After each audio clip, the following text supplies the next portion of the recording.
va lire une petite écriture. Je ne saurais pas vous retenir longtemps compte tenu de la température. Donc, nous sommes pendant des moments difficiles, des manques de chauffage. Prenons notre écriture de l'autre fois, à Matthieu chapitre 5, verset 6. Nous lisons au nom de Jésus-Christ. Heureux ceux qui ont faim et soif de la justice, car ils seront rassasiés. Amen. Amen. Nous pouvons nous asseoir, que le Seigneur bénisse la lecture de sa parole.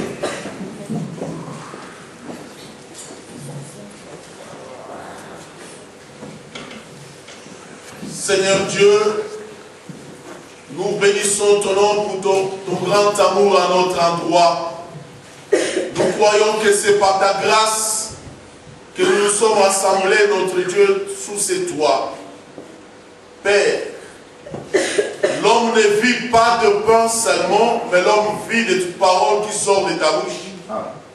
Nous voudrions à ce moment ce que tu nous parles, car nous avons envie de vivre. Père, utilise puissamment l'instrument que tu as élevé au milieu de nous, car nous ne voulons pas écouter un homme. Que la pensée et les sentiments de l'homme soient tenus caducs et que seule ta voix puisse se faire entendre, car ta voix est égale à la voix du berger. Rassemble-nous, notre Dieu, pour nous donner la vie, au nom de Jésus-Christ. Amen. Bien-aimés, j'aimerais naturellement revenir sur l'exhortation. J'avais envie d'introduire la dernière partie de l'enseignement que nous avons suspendu depuis l'année passée. Parce qu'on parlait du temple. On avait déjà évolué, on a atteint, on parlait des propitiatoires, si j'ai bonne mémoire. Mais l'enseignement a été suspendu pour laisser à d'autres serviteurs de continuer. Alors, faudra-t-il qu'on revienne là-dessus pour clôturer ce dont on parlait sur le temple, pour les 2 ou 3 séances qui me sont restées selon les programmes que nous avons. Mais malheureusement, avec le froid, je ne saurais pas vous retenir longtemps, pendant 1h, 1h30, comme nous avons des enfants au milieu de nous qui ne sont pas protégés. J'aimerais naturellement vous rappeler que le Seigneur Dieu, il est le même hier, aujourd'hui et pour toujours. Ah. Et qu'en lui, il n'y a ni changement, ni ombre de variation. La semaine passée, toute la semaine, on a essayé de parler sur la famine. On a montré l'importance de la famine. Parce que c'est la famine qui fait que aujourd'hui, nous puissions avoir la joie et la force de marcher. Et la Bible dit qu'il y a beaucoup plus de joie pour l'homme qu'à manger et à boire. Donc, dans le manger et dans le boire, l'homme trouve sa force. Et l'homme qui ne mange pas et qui ne boit pas, certainement, il périra. Nous avons essayé un peu de parler là-dessus. Parce qu'à chaque moment que le Seigneur rassemblait les foules, il leur proposait souvent des nourritures. Et les gens mangeaient et les gens buvaient. Jusqu'au point où, le jour de la Sainte Seine, il proposait encore la nourriture. Il dit, celui qui ne mange pas ma chair et qui ne boit pas mon sang, il n'est pas digne du royaume. C'est-à-dire que le Seigneur nous propose à chaque instant de la nourriture. Et nous sommes allés plus loin pour dire que c'est à cause de la famille que des peuplades ou des tribus, de peuples, des langues se sont mobilisés, déplacés pour pouvoir aller à la quête de la nourriture. Car personne ne peut se tenir debout s'il n'a pas mangé. Et nous avons stigmatisé en disant aussi que la maladie qui tue subitement, qui tue dans les plus brefs délais, c'est la famine. Parce que si tu es attaqué par le sida, tu prendras quelques années pour mourir. Tu prendras quelques mois pour mourir. Si tu es attaqué par la malaria, tu prendras quelques semaines pour succomber. Mais la famine ne te laissera pas beaucoup de temps. Car la famine est dangereuse. Et lorsque nous parlons de la famine ici, nous ne voulons pas parler de la famine que tu sens dans ton corps, dans tes racines biologiques. Nous parlons de la famine de la parole de Dieu. Car lorsque un homme ne mange pas le pain de vie, cet homme-là est voué à la mort. Amen. Mais malheureusement, ce que nous constatons, c'est quoi? C'est que dans ces derniers temps, les gens n'ont plus faim et soif de la parole de Dieu. Ils n'ont plus faim et soif de la justice. Et pourtant, ils ont besoin des choses terrestres. Ils ont faim et soif des choses terrestres. Lorsque quelqu'un est plein, ça c'est ce que nous avons dit vendredi, lorsque quelqu'un est plein, il est rassasié. On dit même les rayons de miel, il va les fouler au pied parce qu'il est rassasié. Et nous sommes allés plus loin pour dire que vous pensez que si Israël avait refusé le pain que Christ les a proposé, c'était parce qu'ils étaient remplis. Ils étaient pleins, ils n'avaient pas faim. Pourquoi ils n'avaient pas faim? Parce qu'ils avaient en eux les enseignements de Moïse. Ils avaient en eux la loi mosaïque. C'est comme nous sommes ici pendant ces temps. Quand j'ai pris Matthieu chapitre 5, tu vois comment toi tu sens déjà que tu n'as pas d'appétit pour manger, frère. Quelle écriture il prend encore? Il prend Matthieu chapitre 5. Ça, mais ça, je connais. Et ceux qui ont fait soif de la justice. Quand quelqu'un est plein, il ne pourra pas manger. Proposer à tout le monde. Celui qui est déjà plein, même si tu le présentes un mets bien délicieux, si le ventre n'a plus de place, il ne saura pas le faire entrer. Oh bien-aimé, oh la parole de Dieu dit heureux ceux qui ont faim et soif. Un enfant de Dieu doit toujours en lui avoir la faim et la soif. Quelle faim et quelle soif? La faim et la soif d'écouter la parole de Dieu. Et lorsque cette famine en toi, elle n'est plus, sache que ta destruction n'est pas loin. Amen. Amen. Beaucoup de gens sont devenus des chrétiens formalistes. Il va au culte. Parce que si je ne veux pas, le pasteur va appeler pour dire, ma soeur, pourquoi tu n'es pas venu, mon frère, pourquoi?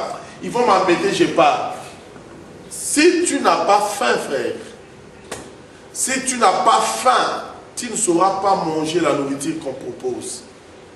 Et lorsque quelqu'un ne mange pas, frère, il finit par mourir.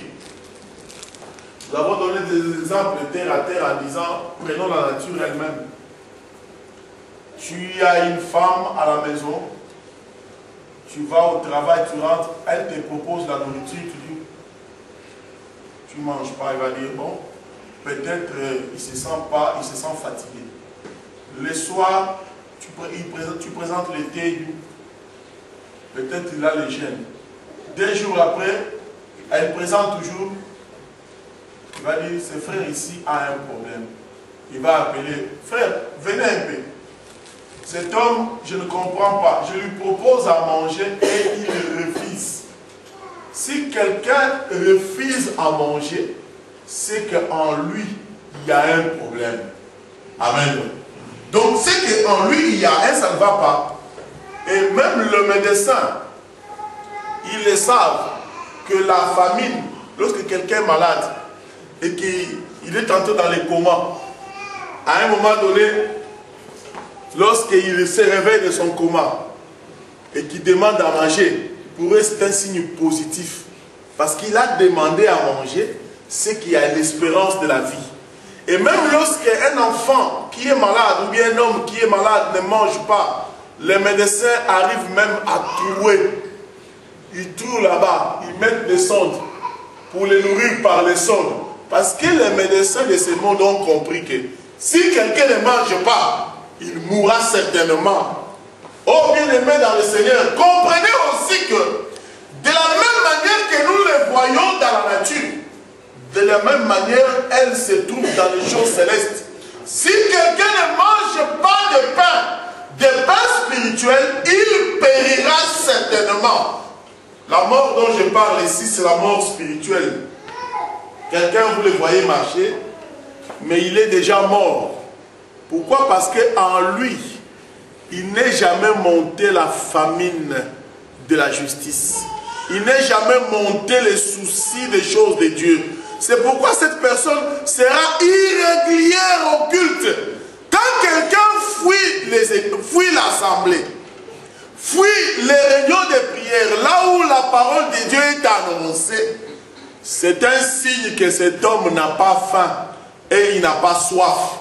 Remarquez, frère, Israël est parti de Canaan vers l'Égypte. Tout un peuple. Il s'est déplacé parce qu'ils avaient faim. Parce qu'ils allaient à la quête de la nourriture. Ils se sont mobilisés tous pour aller chercher la nourriture. Car ils savaient que s'il n'y a pas de nourriture, nous périrons certainement.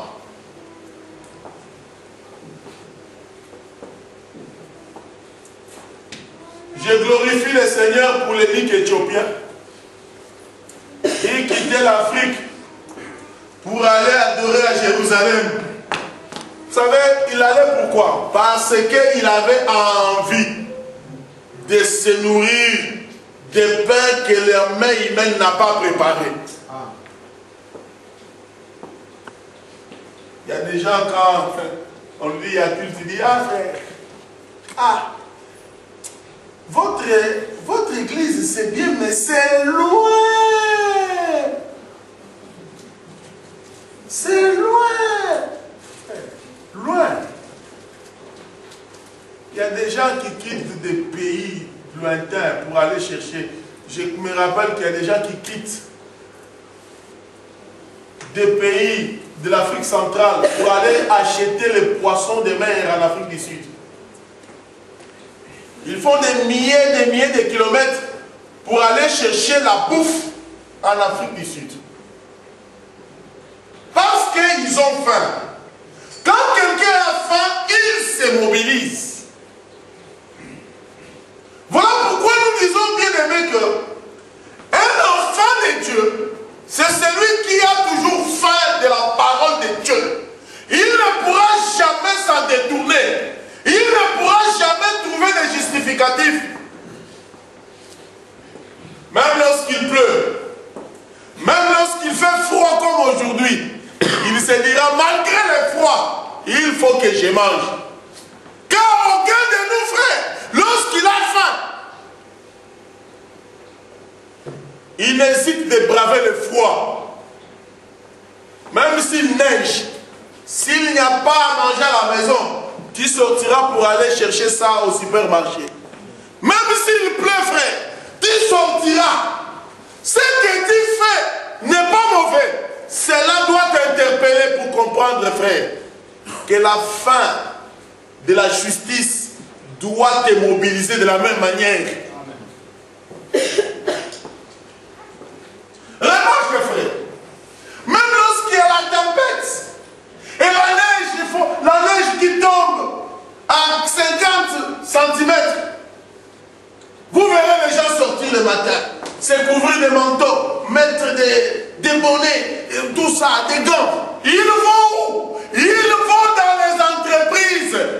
Chercher quoi? Chercher les pains.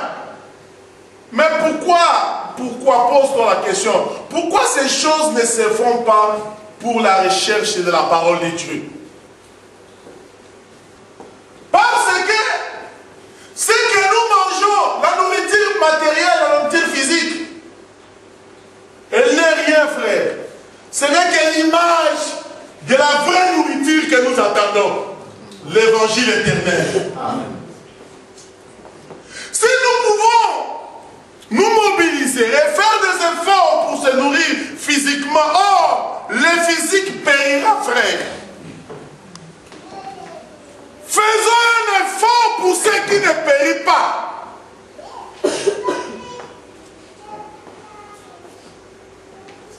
Oh, le Seigneur de gloire. Merci Seigneur parce que tu as dit l'homme ne vit pas de pain seulement. Mais l'homme vit de ce qui sort de la bouche de l'Éternel. Amen. Amen. Et ce qui sort de la bouche de l'Éternel, c'est cet évangile.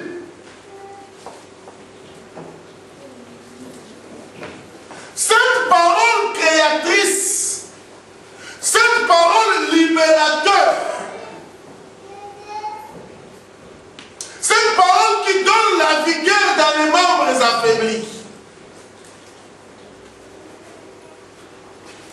Si tu as un problème, tu as une difficulté, il manque, un manque quelconque plutôt, d'argent, tu as un problème dans ton entreprise, dans ta maison, frère, tonifie-toi de l'évangile. Nourris-toi de l'évangile et tu auras la force de braver l'ennemi et tu vaincras. Amen. La victoire réside dans la nourriture. Celui qui mange, frère, il a la force de continuer la marche. Si tu ne manges pas, tu n'auras pas la force de continuer la marche. C'est pourquoi vous verrez beaucoup de gens qui ne mangent pas la nourriture, ils s'absentent à tout moment ici. Or, l'Éternel parla à Élie. Il dit, Élie, réveille-toi, mange et bois, car le chemin est long.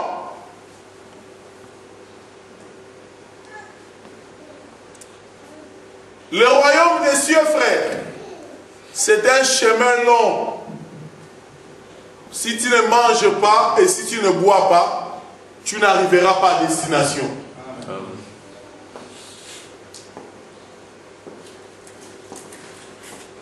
Tu verras quelqu'un arrive à la prière une fois pendant un mois. Il vient entraînant les pas. Il traîne les pas. Observons les enfants.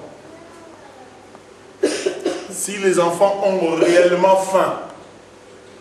Je me rappelle lorsque j'étais encore gamin. Il suffit que la maman prépare la bouffe. Dès qu'elle sort dans la cour, nous sommes en train de jouer au foot ou bien on s'amuse de jouer les dames. Maman dit seulement, les enfants, la bouffe est prête. On oublie même là, on jette les ballons. Tout le monde court, il part chercher l'assiette. Pourquoi? Parce que on a réellement faim. On court.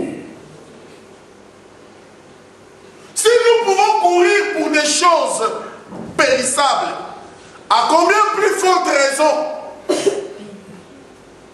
l'évangile qui n'est pas périssable.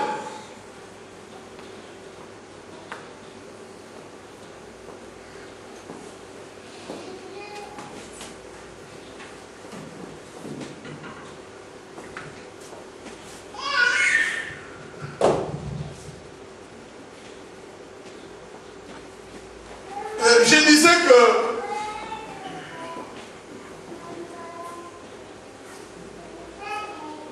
celui qui a faim et soif, frère, c'est qu'il est en bonne santé. Celui qui a faim et soif, ça témoigne que sa santé est bonne. Parce que, naturellement, lorsque quelqu'un est malade, il perd le goût de manger. perd totalement. Et vous le verrez, même les choses, les recettes qu'il aimait bien manger, il les renvoie. Il refuse de les prendre. Pourquoi? Parce qu'il est malade. Avoir faim, c'est un signe d'être en bonne santé. Amen. Amen. Pour que tu saches que tu es en bonne santé spirituelle, c'est lorsque les choses de Dieu t'intéressent encore. Lorsque tu sens en toi que si je ne veux pas écouter la parole de Dieu, je ne me sens pas bien, il faut que j'y aille. Tu ne vas pas au culte pour autre chose que pour écouter l'évangile. Sache qu'en toi, tu as la bonne santé spirituelle. Beaucoup de gens ont perdu cette santé-là. Quand on leur parle des choses de Dieu, c'est pas bousculade. Il faut qu'on le bouscule, qu'on l'appelle au téléphone.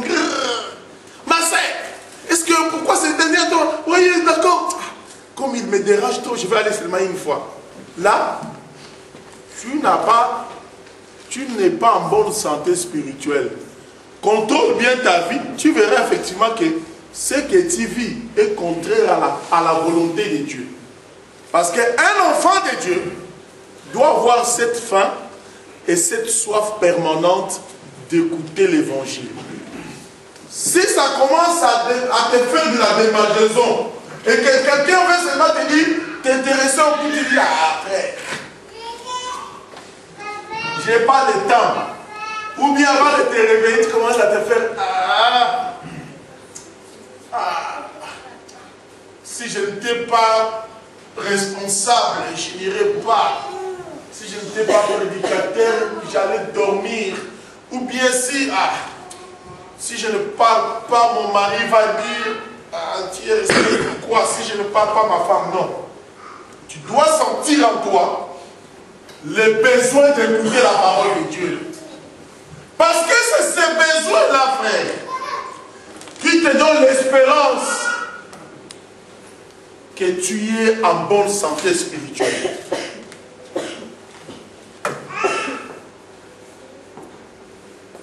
Malheur à celui qui n'a pas faim et soif de la justice. Car le royaume des cieux s'éloignera de lui.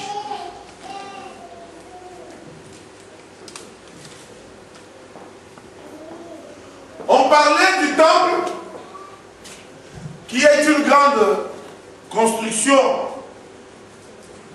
de Salomon.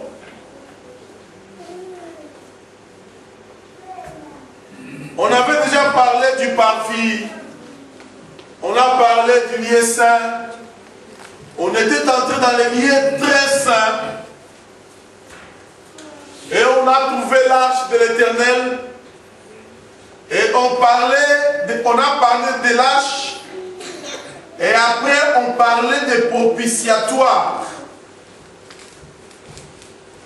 Parce que Dieu a dit à Moïse, tu feras les propitiatoires. Le propitiatoire, c'est une planche que Dieu a demandé à Moïse de placer au-dessus. Au-dessus de l'arche. Et au milieu, entre les deux chérubins, il y avait ici le nom de l'Éternel. Le nom de l'Éternel entre les deux propitiatoires. Au milieu. Mais en face de l'arche, il y avait ce que nous appelons l'autel.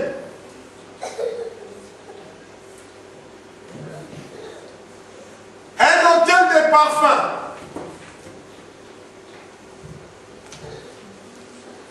je vous rappelle ce que nous avons dit, c'est que cet autel de parfum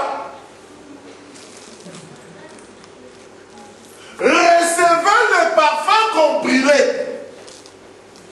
Et lorsqu'on brûlait le parfum, ça ce sont des choses impossibles. Quand on brûlait le parfum ici, le parfum dégageait une nuée de fumée. Et cette nuée de fumée venait se tenir sur le propitiatoire.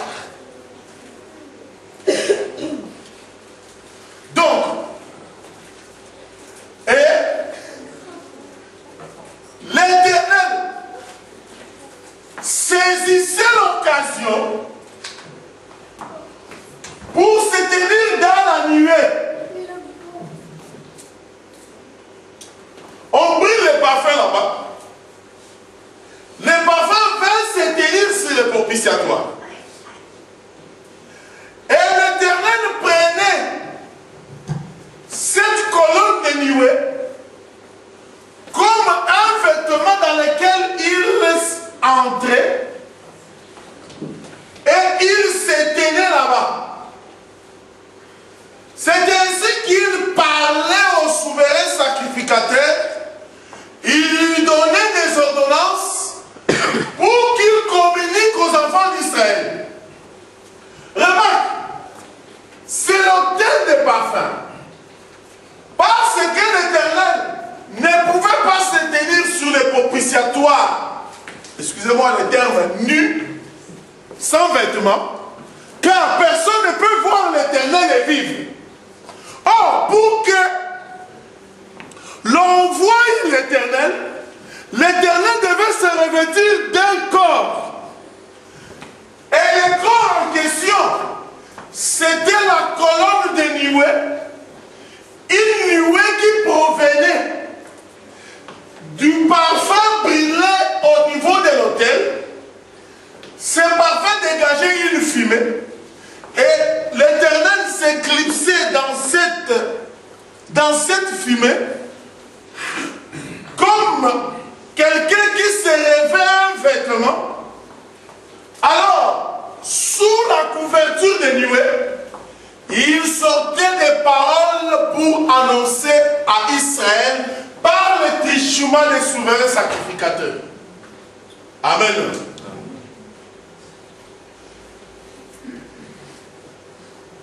Ah, je me répète, parce que ça fait une année. Yalash, le nom de l'Éternel ne se trouvait pas dans l'arche. Mais le nom de l'Éternel était sur le propitiatoire. Mais où? Entre les deux chérubins. Ici. Le nom là-bas.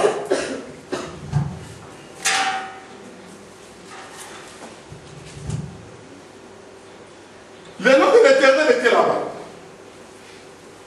Et l'autel des parfums,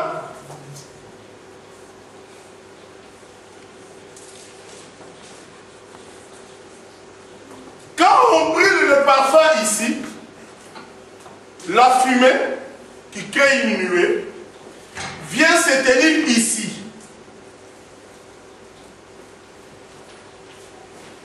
Et quand la fumée vient se tenir là-bas, l'Éternel s'est revêtu de cette fumée comme un corps. Et c'est à ce moment-là qu'il parlait. Mais sur le propitiatoire. Dieu n'était pas dans l'arche, mais il était sur le propitiatoire. Et le propitiatoire fait partie de l'arche, mais c'est une partie supérieure de l'arche.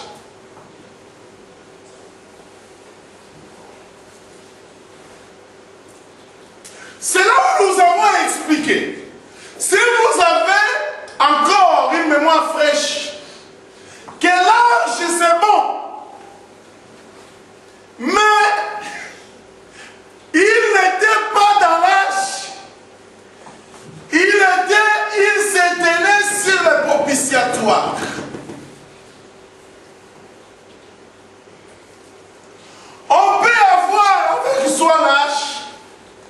Mais il faut chercher le propitiatoire. Quand c'est le propitiatoire, l'élément le plus important sur lequel l'Éternel s'est tenu, car le nom n'était pas dans l'arche, le nom se trouvait sur le propitiatoire. Et nous avons présenté l'arche comme les Écritures qu'on peut disposer et le propitiatoire au-dessus, c'est-à-dire l'explication des Écritures. C'est dans l'explication, dans l'interprétation que l'Éternel se tient.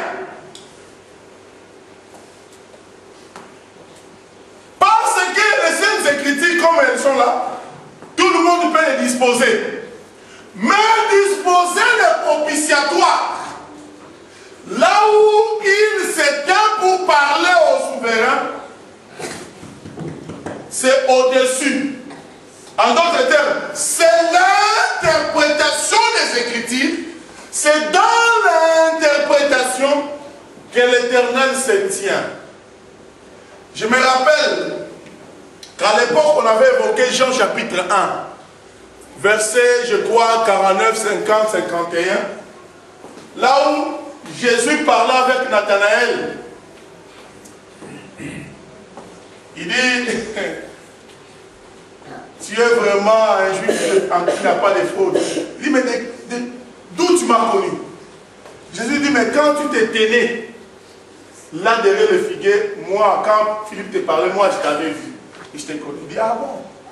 Il dit, bon, désormais, tu verras de plus grandes choses. Qu'est-ce que Christ a appelé les plus grandes choses? Il dit, tu verras désormais de plus grandes choses. Quoi? Les anges de Dieu monter et descendre sur le Fils de l'homme. En d'autres termes, c'est ici le propitiatoire. En d'autres termes, c'est l'interprétation de la loi mosaïque qui est venue ici. Israël a marché, frère, dans les lieux désertiques. Vous savez pourquoi Israël avait confiance à la colonne de feu ou colonne de nuée? C'est parce qu'il se rappelait que c'est dans la colonne de nuée ou de feu que l'Éternel s'est camouflé pour pouvoir parler aux sacrificateurs. Donc, de même aussi, quand Israël voyait la colonne de nuée devant eux, il se disait, c'est que l'Éternel est avec nous et qu'il marche avec nous. Amen. Donc, c'est d'où vient la colonne de nuée? Elle vient de là. Quand on brûle le parfum, la colonne de fumée est là, l'Éternel s'éteint et parle au peuple. Donc, ici nous disons que la colonne de nuée, c'était un corps.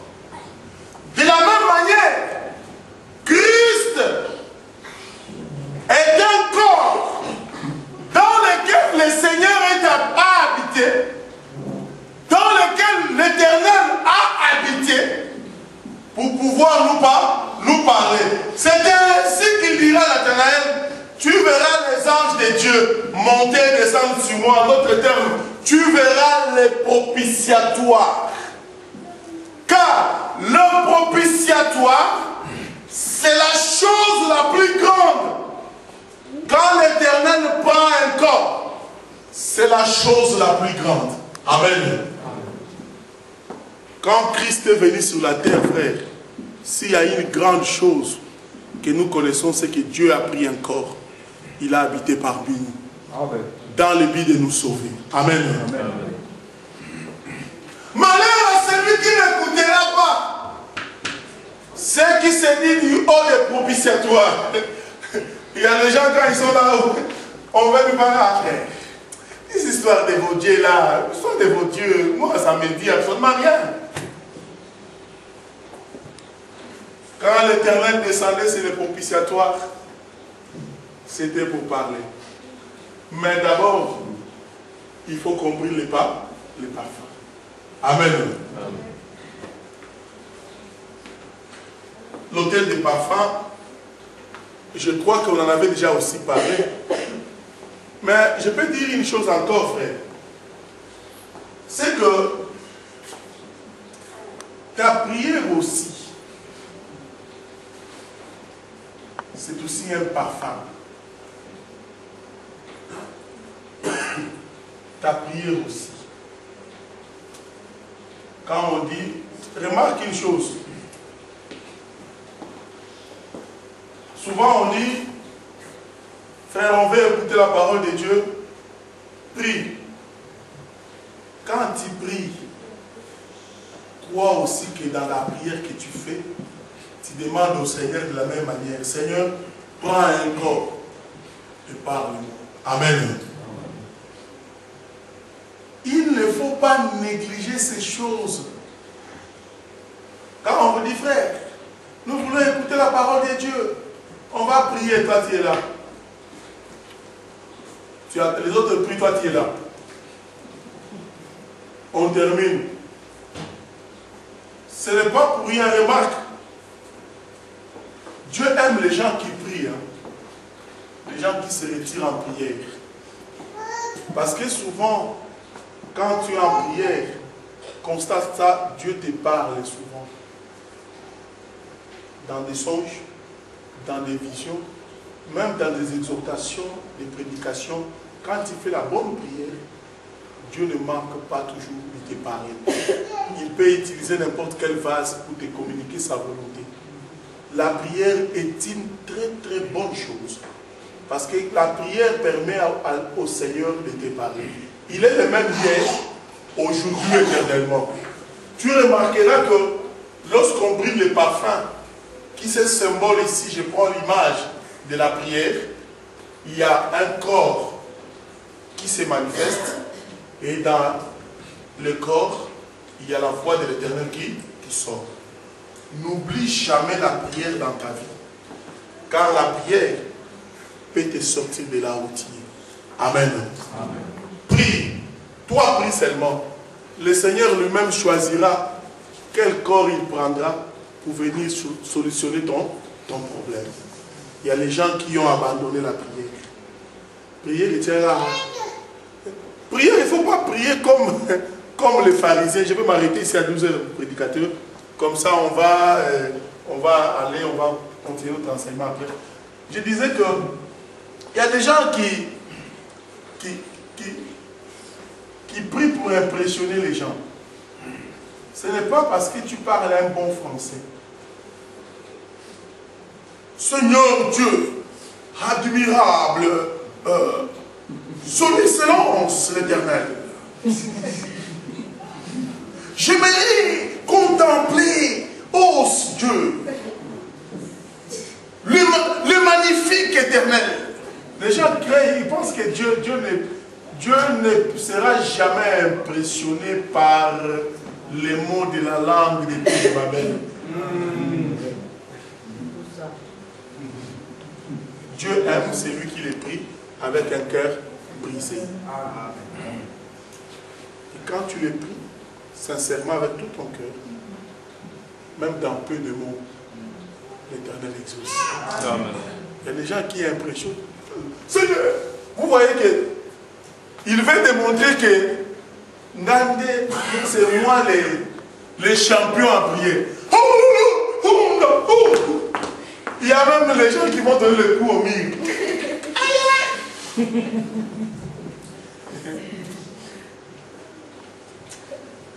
Seigneur, Dieu merci. Parce qu'il y a quelqu'un qui a prié. Il dit, Seigneur, je ne suis pas digne. Amen. Que le Seigneur vous bénisse. Amen. Au nom de Jésus-Christ.